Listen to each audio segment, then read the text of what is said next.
2019 ലോകകപ്പിലെ ഇംഗ്ലണ്ടും ന്യൂസിലാൻഡും തമ്മിലുള്ള ഫൈനൽ മത്സരത്തിന് ഒരു പ്രത്യേകതയുണ്ടായിരുന്നു. ആര് ജയിച്ചാലും പ്രഥമ ഏകദിന ലോകകപ്പ് നേടുന്ന ടീമായി മാറും അവർ. ഒരു ഫൈനലിന്റെ എല്ലാ വീറും വാശിയും നിറഞ്ഞ കളി. ചരിത്രത്തിലെ തന്നെ ഏറ്റവും നാടകീയമായ ഏകദിന മത്സരമായി മാറി 2019 ജൂലൈ 14 ക്രിക്കറ്റിന്റെ മക്കയായ ലോർഡ്സിൽ നടന്ന ആവേശ പോരാട്ടം.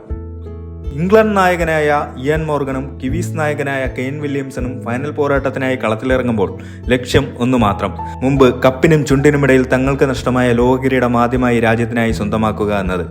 എന്നാൽ മത്സരശേഷം കിവീസ് ഓൾറൗണ്ടർ ജിമ്മി നിഷാമിന്റെ ഒരു ട്വീറ്റ് ക്രിക്കറ്റ് ലോകം ഏറെ ചർച്ച ചെയ്യപ്പെട്ടു. വികാരഭരിതനായി ജിമ്മി നിഷാം ട്വീറ്റിൽ ഇങ്ങനെ കുറിച്ചു: കുട്ടികളെ, നിങ്ങൾ കായിക വിനോദങ്ങൾ തുടങ്ങരുത്. ബേക്കിംഗ് പോലുള്ള കാര്യങ്ങൾ ചെയ്യൂ. നിങ്ങൾ സന്തോഷവാനായി മരിക്കും.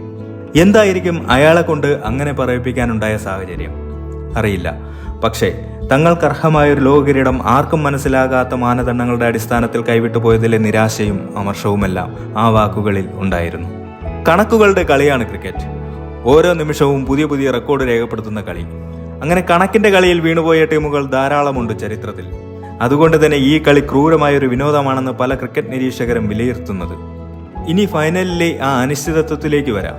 പൊതുവെ ഫാസ്റ്റ് ബൗളേഴ്സിനെ പിന്തുണയ്ക്കുന്ന ഇംഗ്ലീഷ് വിക്കറ്റിൽ ഫൈനലിൽ ആദ്യം ബാറ്റ് ചെയ്ത ന്യൂസിലാൻഡിന്റെ ഇന്നിംഗ്സ് ആർച്ചറും ഓക്സും പ്ലങ്കറ്റും ചേർന്ന ഇംഗ്ലണ്ടിന്റെ പേസ് നിര 241 റൺസിൽ അവസാനിപ്പിച്ചു. ന്യൂസിലാൻഡിനായി ഓപ്പണർ ഹെൻറി നിക്കോളാസ് അർദ്ധ സെഞ്ചുറി നേടി. ഒറ്റനോട്ടത്തിൽ താരതമ്യേന ദുർബലമായൊരു ടോട്ടൽ എന്ന് തോന്നാമെങ്കിലും പേസും ബൗൺസും നിറഞ്ഞ വിക്കറ്റിൽ എത്തിപ്പിടിക്കാൻ നന്നായി തന്നെ വിയർപ്പൊഴുക്കേണ്ടി വരുമായിരുന്നു ഇംഗ്ലണ്ടിന്. മറുപടി ബാറ്റിംഗിൽ കിവീസിന് മുന്നിൽ ഇംഗ്ലണ്ടിന് ബാറ്റിംഗ് തകർച്ച നേരിടേണ്ടി വന്നു. 86 റൺസിനിടെ 4 വിക്കറ്റുകൾ അവർക്ക് നഷ്ടമായി. ജോയ് റൂട്ട് 7 റൺസും ക്യാപ്റ്റൻ ഇയാൻ മോർഗൻ 9 റൺസും നേടി പുറത്തായി. ഇംഗ്ലീഷ് പ്രതീക്ഷകൾക്ക് മേലെ കരിനിഴൽ വീഴ്ത്തി അടിക്ക് തിരിച്ചടിയായി കലാശപ്പൂര് മുന്നോട്ടുപോയി. ക്രിക്കറ്റ് ചരിത്രത്തിൽ തന്നെ ഏറ്റവും അൺപ്രഡിക്റ്റബിളായ ഇംഗ്ലീഷ് ഓൾറൗണ്ടറാണ് ബെൻ സ്റ്റോക്സ്.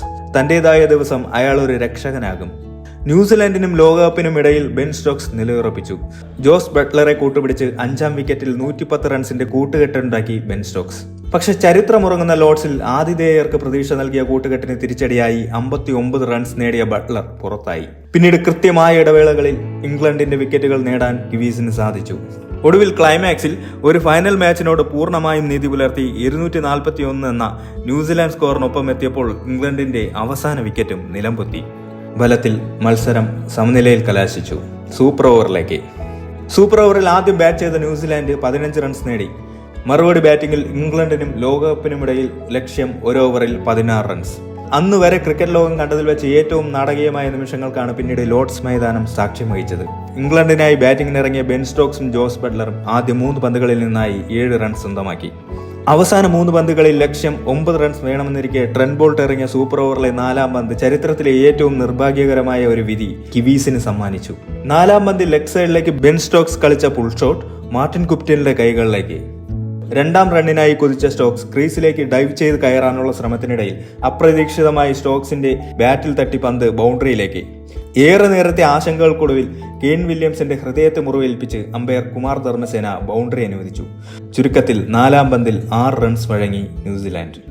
ലക്ഷ്യം അവസാന 2 പന്തിൽ 3 റൺസ്. ശേഷിച്ച 2 പന്തുകളിൽ നിന്ന് 2 റൺസ് കൂടിയേ ഇംഗ്ലണ്ടിന് നേടാനായുള്ളൂ. ഫലത്തിൽ സൂപ്പർ ഓവറും സമനിലയിൽ കലാശിച്ചു.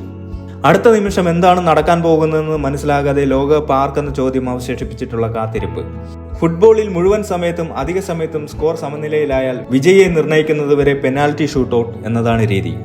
എന്നാൽ ക്രിക്കറ്റിൽ അതുവരെ അങ്ങനെ ഒരു സാഹചര്യം ICC കാര്യമായി ചർച്ച ചെയ്തിട്ടില്ല. 2007 പ്രഥമ T20 ലോകകപ്പിൽ ഇന്ത്യ പാകിസ്ഥാൻ മത്സരം ടൈ ആയതിനു പിന്നാലെ ബൗളൌട്ട് സമ്പ്രദായം ICC പരീക്ഷിച്ചു. ബൗളൌട്ടിൽ ഇന്ത്യ പാകിസ്ഥാനെ പരാജയപ്പെടുത്തി. എന്നാൽ ബൗളൌട്ട് എന്ന രീതി പിന്നീട് പരീക്ഷിച്ചിട്ടില്ല. പകരമാണ് സൂപ്പർ ഓവർ സംഘടിപ്പിച്ചത്. സൂപ്പർ ഓവറും സമനിലയിലായാൽ എന്ത് ചെയ്യും? അനുദിനം പരിഷ്കരിക്കപ്പെടുന്ന ക്രിക്കറ്റ് നിയമങ്ങളുടെ ഇരയാണ് ന്യൂസിലാൻഡ്. ഒടുവിൽ ഏറ്റവും കൂടുതൽ ബൗണ്ടറി നേടിയതിന്റെ അടിസ്ഥാനത്തിൽ ഇംഗ്ലണ്ടിനെ വിജയികളായി പ്രഖ്യാപിച്ചു. അർഹമായ ലോകകപ്പ് ന്യൂസിലാൻഡിൽ നിന്ന് ഇംഗ്ലണ്ട് കവർന്നെടുത്തു. തുടർന്ന് ആ നിയമം ഏറെ വിമർശനങ്ങൾക്ക് വഴിവെച്ചു. പിന്നാലെ നിയമം വീണ്ടും മാറ്റി പരിഷ്കരിച്ചു ICC. സൂപ്പർ ഓവറും ടൈ ആയാൽ വിജയിയെ നിർണ്ണയിക്കുന്നതുവരെ സൂപ്പർ ഓവർ എന്നതാണ് പുതിയ രീതി.